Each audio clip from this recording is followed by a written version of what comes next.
कबीरा खड़ा बाजार में, मांगे सबकी खैर, ना काहू से दोस्ती और ना काहू से बेर। निसंदेह संत कबीरदास जी ने यह बहुत अच्छी पंक्तियां समस्त विश्व के लिए कही है, किंतु हमें यह देखना और जानना होगा कि हमारे समाज का जन्म, हमारे वर्ग का जन्म जिस संस्कृति और जिस परंपरा में हुआ है उसे सनातन कहते हैं। किसी समय मैं भी 2 हाथ में लड्डू रखता था। आज मैं अपने आप को यह बोलते हुए कतई शर्म महसूस नहीं करूंगा कि एक तरफ मेरे लिए एक पार्टी होती थी, एक तरफ दूसरी पार्टी होती थी और दोनों की मैं मदद भी क्या कर देता था। किंतु बात आज धर्म की, समाज की और देश की आ गई है। साउथ इंडिया में तमिलनाडु का M.K. स्टालिन मुख्यमंत्री कहता है कि सनातन धर्म डेंगू है, मलेरिया है, एड्स है। क्या सनातन धर्म डेंगू है? क्या मलेरिया है? जिस संस्कृति को, जिस परंपरा को ऋषि मुनियों ने, हमारे पूर्वजों ने 5000 साल से जिया है, जिस संस्कृति को हम जी रहे हैं, क्या वह मलेरिया और एड्स हो सकता है? और यदि उन्होंने ऐसा वक्तव्य दिया तो उनके साथी गणों का संरक्षण क्यों प्राप्त हुआ उन्होंने उसका विरोध क्यों नहीं किया? क्या वे हिंदुत्व की परिभाषा नहीं जानते? क्या सनातन की परिभाषा नहीं जानते?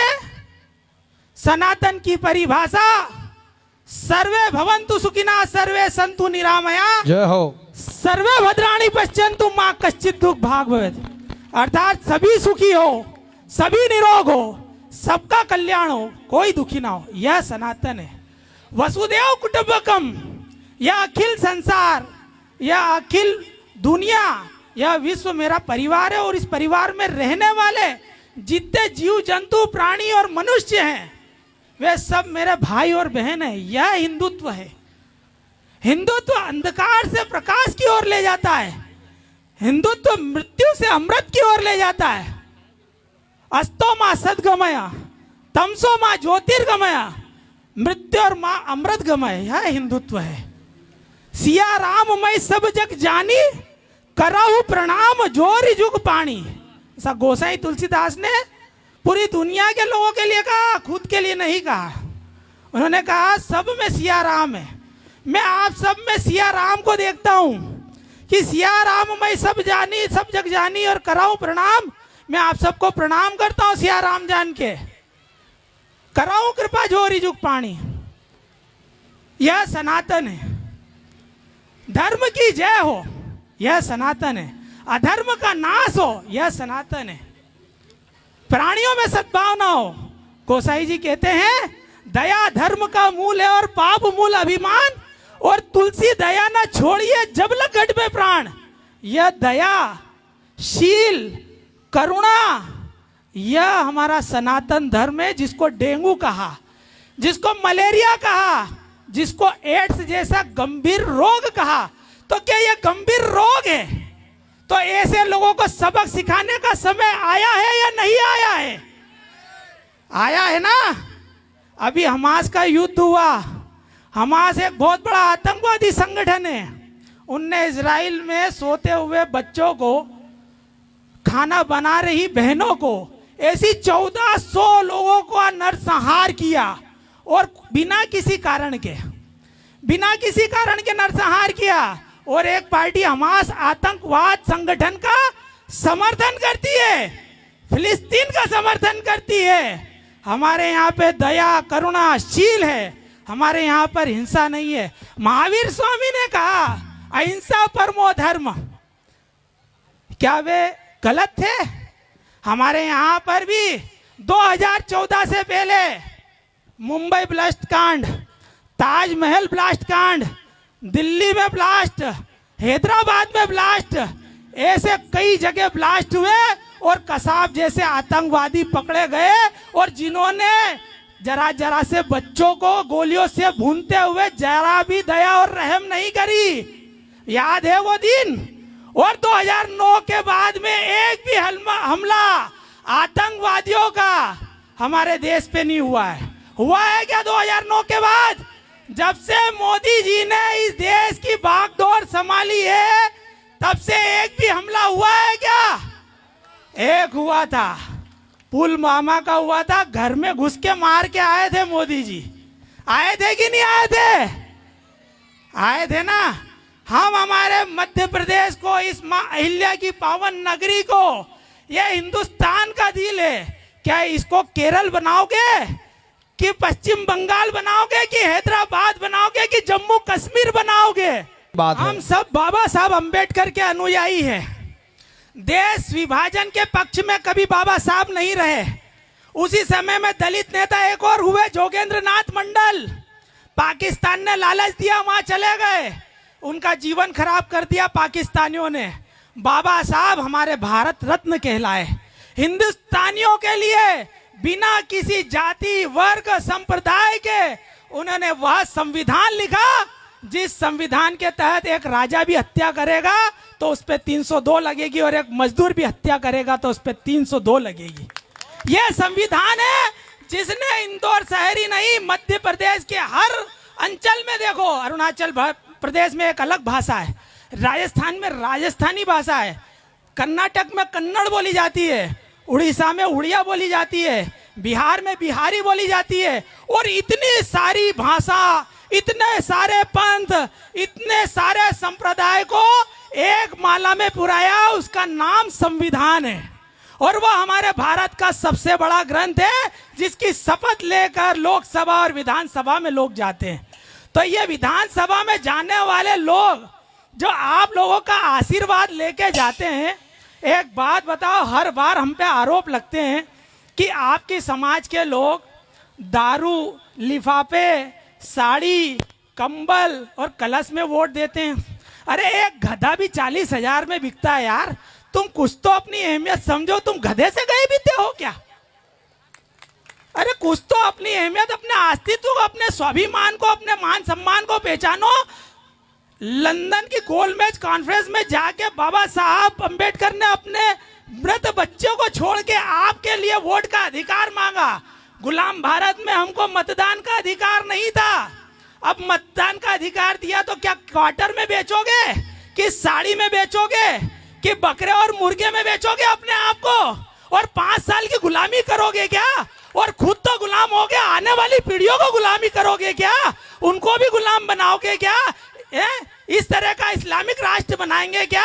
यहाँ पर सीरिया के लोग और अफगानिस्तान के लोग आके यहाँ अत्याचार करेंगे और हम मुक्त दर्शक बैठे बैठे रहेंगे? जैसे 2009 के पहले वो आगे बम मार गए, वो आगे गोली मार गए और हमारा प्रधानमंत्री जाता था और यूएस में जाके बोलता था, दाई जी मारियो मारे, बच्चे लो मारे।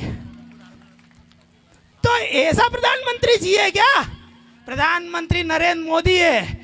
यूक्रेन के युद्ध में एक भी भारतीय नहीं मरा, सारे भारतीय सुरक्षित लौटे हैं। इजराइल के युद्ध में एक भी भारतीय स्टूडेंट नहीं मरा, सारे भारतीय सुरक्षित लौटे। इसे कहते हैं 56 इंच का कलेजा। क्या कहते हैं? तो हमारी संस्कृति, हमारा धर्म और हमारी परंपराएं, जिसके जड़ मूल में राम, कृष्ण, बुद्ध, महावीर बसे हैं, हमें इन्हें कतई नहीं छोड़ना है। दारू में, साड़ी में और कलश में और लिफाफे में अपना अधिकार नहीं बेचना है। यह हक अधिकार नहीं, यह आपका कर्तव्य है। 17 नवंबर का दिन आपके इतिहास का दिन है, आपके अस्तित्व का दिन है, आपके सम्मान और मान का दिन है। क्यों है? आपका एक वोट कितना कीमती है? आपका एक वोट राज्यसभा सदस्य बनाने के लिए, राज्यसभा सदस्य में 40 मेंबरों की जरूरत होती है। आपके एक वोट से देश की सीमाओं की सुरक्षा होती है। आपके एक वोट से गरीबों को न्याय मिलता है। आपके एक वोट से सैनिकों को सम्मान मिलता है। आपके एक वोट से लाडली बहना को सम्मान मिलता है। आपके एक वोट से कन्यादान योजना होती है। आपके एक वोट से लाडली लक्ष्मी और लाडली बहना का सम्मान होता है। आपके एक वोट से दलित, शोषित, वंचित, गरीब, मजदूरों का सम्मान होता है। ये वोट की कीमत है आपकी। और उस वोट को यहाँ पर शपथ लेके जाना भगवान खाटू श्याम के सामने। अगर इनको मानते हो तो इनकी शपथ है, और इसको मानते हो तो इसकी शपथ है। दारू में, क्वार्टर में, साड़ी में, लिफाफे में मत बिकना, राष्ट्रहित में मतदान करना, भारत माता के लिए मतदान करना, भगवा ध्वज के लिए मतदान करना, सनातन धर्म की रक्षा के लिए मतदान करना, हिंदू धर्म की रक्षा के लिए मतदान करना, इस भारत की रक्षा और सुरक्षा के लिए मतदान करना, और बहनों और बेटियों के सम्मान के लिए रक्षा करना, बहनों और बेटियों की रक्षा और सुरक्षा के सम्मान में मतदान करना, राष्ट्रहित में मतदान करना। यही मेरा आग्रह है और यही मेरा निवेदन है आपके क्षेत्र के लोकप्रिय प्रत्याशी। देखो एक चीज और बता दूं, लोग बाग में घूमता हूं आपके क्षेत्र में, आप बोलते हो कि मधु भैया की उम्र ज्यादा हो गई। कई लोगों ने बोला यार मधु भैया थक गए। जो बुढ़ा मनुष्य होता ना, जो बूढ़ा, उसके चेहरे पे जितनी झुर्रियां होती है ना, हजारों झुर्रियां होती, एक एक झुर्रियों में एक एक हजार अनुभव होते हैं, एक एक झुर्रियों में एक एक हजार अनुभव होते हैं। एक बात ध्यान रखना, वो बुजुर्ग है, बाकी छली नहीं है, नोटंकी नहीं है, झूठा नहीं है, बेईमान नहीं है। हारने के बाद लोग मैदान छोड़ देते हैं, हारने के बाद उस व्यक्ति ने 5 साल तुम्हारी सेवा करी है, ड्रेनेजें सुधराई है, सड़कें बनवाई है, लाइटें लगवाई है, हर दुख मुसीबत में अनुसूचित जाति के साथ खड़ा हुआ। जितनी योजनाएं, जितनी नीतियां जो हमारे दलित समाज के लिए बनी, उन सब का लाभ मधु वर्मा जी ने हमारे समाज को दिलाया है। उस बुजुर्ग का सम्मान करो, उसकी भावना का सम्मान करो। कोरोना में राशन किसने भेजा? कोरोना में राशन आपको मालूम है ना? कोरोना में राशन किसने भेजा? बताओ बता। अरे मैं तो कर ही रहा था सेवा, मैं भी इन्हीं का सेवक हूँ। अगर मैंने तुम्हारी सेवा करी तो मुझे भी आशीर्वाद दो, और मैं जिनका दूत बन के जिनका प्रतिनिधित्व कर रहा हूँ, जिन लोगों के लिए बात कर रहा हूँ, उनको आशीर्वाद प्रदान करो। क्योंकि दिल खोलकर मधु भैया ने आप सबकी सेवा करी।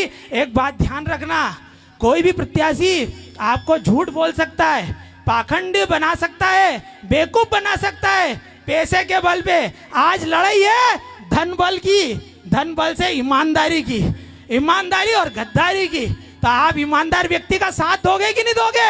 हाथ ऊंचा करके बोलो, ईमानदार व्यक्ति का साथ दोगे कि नहीं दोगे? जिसने हारने के बाद भी मैदान नहीं छोड़ा और आप लोगों की सेवा करी है। एक बात ध्यान रखना, कर्ण में कितने ही अच्छे गुण हो, वो कितना ही वीर और सुरवीर हो, बाकी गलत विचारधारा में खड़ा था, इसलिए उसका पतन हो गया। भीष्म गंगा पुत्र थे, पूजनीय थे, परम पूजनीय थे, किंतु उनका पतन क्यों हुआ? दुर्योधन की सेना में खड़े थे। द्रोणाचार्य ब्राह्मण थे, पूजनीय थे, किंतु उनका पतन क्यों हुआ? दुर्योधन की सेना में खड़े थे। और भगवान कृष्ण सत्य के साथ थे, धर्म के साथ थे और सनातन के साथ थे कि नहीं? यतो धर्म ततो कृष्ण और यतो कृष्ण ततो जयः विजयः। अर्थात जहां धर्म होता है वहां कृष्ण होते हैं, और जहां कृष्ण होते हैं वहां जय और विजय होती है। तो आज मैं आप सबके बीच में यही अनुरोध और यही प्रार्थना लेके आप सबके बीच में आया हूं कि आज ये आपके बेटे की इज्जत का सवाल है, ये मेरे मान सम्मान और मेरी प्रतिष्ठा का सवाल है। मैंने समस्त अनुसूचित जाति की सेवा पिछले 7 सालों में बिना किसी स्वार्थ के निष्कपट भाव से सेवा करी है। तो आशीर्वाद के रूप में मधु भैया को जिता देना, बस यही वादा चाहता हूँ, यही निवेदन करता हूँ, यही प्रार्थना करता हूँ। बोलिए खाटू नरेश की, बोलिए भारत माता की, बोलिए भारत माता की जय भीम।